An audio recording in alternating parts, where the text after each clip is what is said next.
But we are. Hello lovely people and welcome back to my channel. If you're new here, my name is Brian.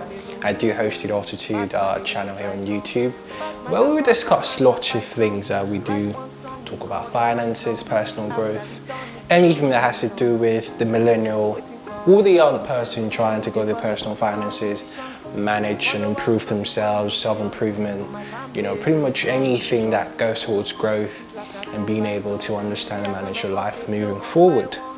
Now, if you haven't already, if you're new here, make sure you go down there and smash that subscribe and like button. It does help the algorithm a whole lot for me, you know, because that's the only way I can keep coming here, keep bringing you amazing content every single day. So again, smash the like and subscribe button, and I really appreciate it. Now, today I did kind of want to approach this a little bit differently.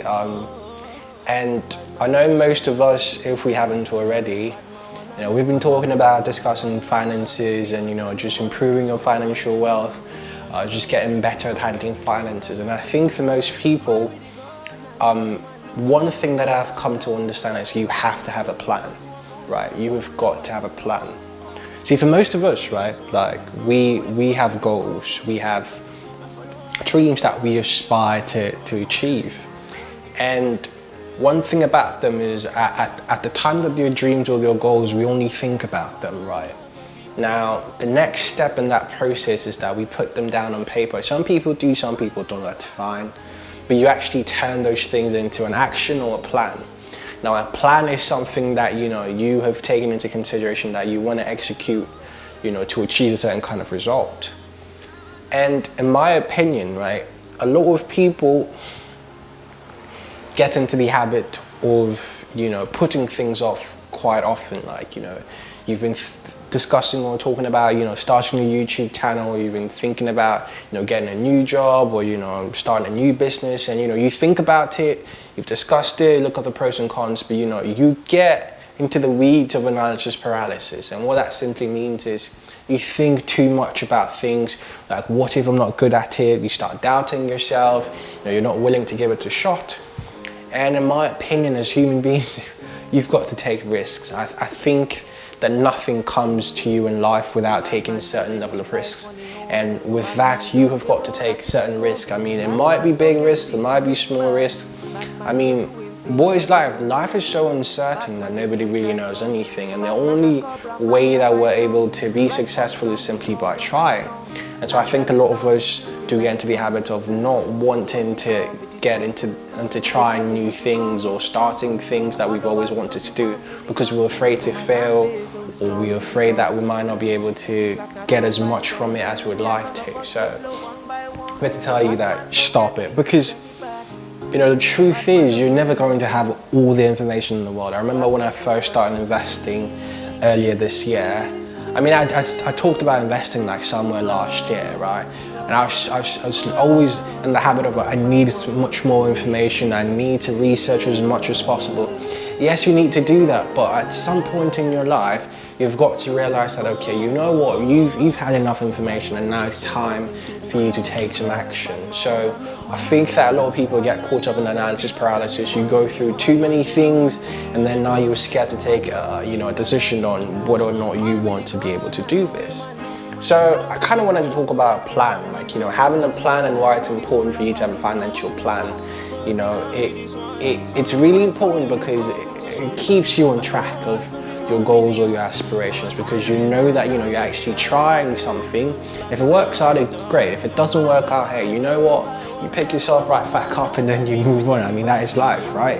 So, and I'm going to share a bit of my plan, you know, my journey over the last, you know, 11 months, I believe, you know, my investing journey and my financial growth journey. I think the first step in being able to realize your goals is to, you know, have a plan, of course. You know, having a plan is so important because it's what they are. But the next thing right after that is to shift to a more net worth mentality. And what does that mean? Your net worth is simply you subtracting your liabilities from your assets. Now, somebody might be wondering, what are assets, what are liabilities? Assets are pretty much anything you own that the value of that is going up, or it's appreciating, or is giving you some sort of revenue or income over a longer period of time. Now, liabilities are simply things that you owe. So liabilities could be, you know, your loans and debts, your car loans, you know, your credit card payments, all of these things. These are called liabilities. I mean, I'm speaking to the average investor. I'm speaking to, you know, the young person out there. These are some of the liabilities that we have at the moment. And, you know, perhaps your assets could be, you know, your cash that you have, your savings, you know, if you have a house to your name, good for you. And, you know, that is great. These are things that are assets. Now, once you get into the habit of having a net worth mentality, what you do is you end up seeing things for what they are, because the higher your debt to you know, asset ratio, the lower your net worth. So that means that if you have a higher debt, you have a lower net worth. If you have higher assets, you know, you have higher net worth. So it's important for you to keep in track of these things. And, you know, one thing that enables you to do that is an app called Mint. By the way, this is not a sponsored video by Mint. I'm sponsoring this video myself, so I guess, you know, there's no sponsor for this video. But I think Mint is a really, really cool app. It allows you to do so many different things. You can connect it to your bank accounts, your credit card accounts, to your loan statements. You know, it keeps track of all your personal finances in one, so that you're able to keep track of things. Because what you want to do is you want to see where your money is going. And that's the number two thing, track where your money is going. A lot of people do not realize how much money they're spending every month, every week, every year. I think if you get into the habit of understanding your finances and tracking where your money go, how much income am I getting? How much expenses am I making? You know, understanding some of these things, because, you know, when we're swiping and when we're giving out cash, we don't think about some of these things, but, you know, they all add up. And, you know, it's important for you to see, you know, where all your money is going. So a tracking app such as Mint is really, really good. I've been using it for the past 2 months. I find it really, really, really helpful. And it's doing me a good solid number of things. So you want to be able to make sure that, you know, you're tracking your income, you know where your money is coming, all of that. Great stuff. And I think the next thing that you want to do is you want to be able to gain some new skills. You know, look up YouTube, you know, anything, you know, you want to get some skills, because most people, right, if you are the same person for the rest of your life, that means you're going to stay in the same position.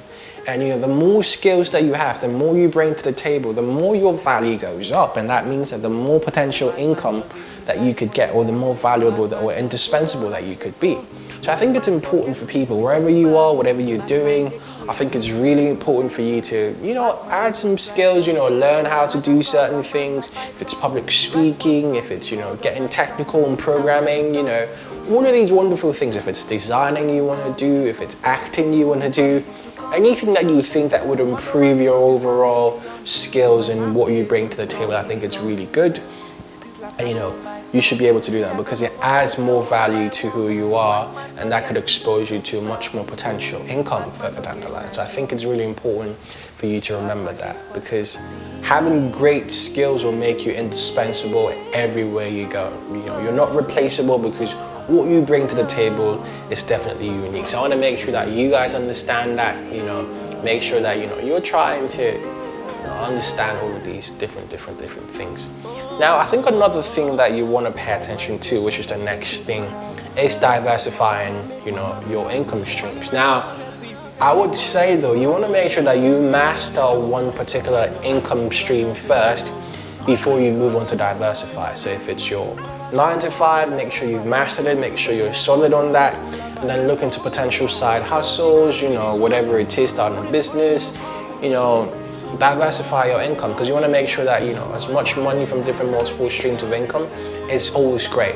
You know, it never hurts to have too much money. So, you know, diversifying is a great thing, because, you know, you don't depend so much on one particular source of income. About 65 to 70% of everyday Americans live paycheck to paycheck, and I don't think that makes any sort of sense. You know, and I know most people belong to that particular class. You know, if income is not coming in at any point in time, immediately you're in a bit of a fix. So I think that, you know, try to diversify as much as possible, save as much as possible. You know, all of these things I think are important. And, you know, try to save. Budgeting is really a big thing. I think that's my next point. You know, once you have income coming in, make sure you're splitting that between a number of things. So you're looking at different investment strategies or different money buckets, if you want to call it, you know. So your income is coming, one is going to a regular checkings account, you know, you're creating an emergency fund, you know, that it will be your savings account or whatever it is, and make sure that savings account is a higher interest yielding savings account. You're doing some investing on the side, whether it's a Roth IRA, whether it's you know, a regular IRA.